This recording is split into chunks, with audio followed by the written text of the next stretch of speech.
Hello everyone, ఈరోజు నాకు మీషో నుంచి పార్సల్ వచ్చింది. ఎలా ఉందో తీసి చూపిస్తాను మీకు.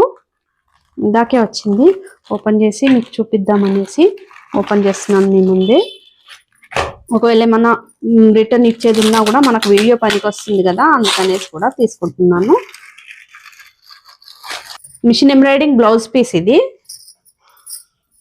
ఇవి హ్యాండ్స్, నీట్గా ఉంది.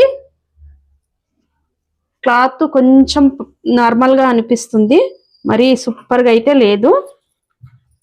ఇది బ్యాక్ నెక్, నీట్గా ఉంది. వర్క్ మాత్రం చాలా నీట్ గా ఉంది. ఇది ఒక హ్యాండ్, ఇది ఒక హ్యాండ్, ఇది ఒక ఫ్రంట్ కి ఇచ్చారు. బాగుంది. క్లాత్ మాత్రమే కొంచెం డిసప్పాయింట్ అన్నమాట క్లాత్ కి, కానీ వర్క్ మాత్రం చాలా నీట్ గా. ఇది ఓన్లీ 252 కి వచ్చింది మనకి. ఎలా ఉంది, బాగుందా లేదా ఒకసారి చెప్పండి. 252 కాబట్టి ఉంచుకున్నా రిటర్న్ ఇచ్చేయనా ఎవరైనా చెప్పండి. క్లాత్ నాకు అంత మంచిగా అనిపించలేదు, కాకపోతే వర్క్ మాత్రం నీట్ గా ఉంది.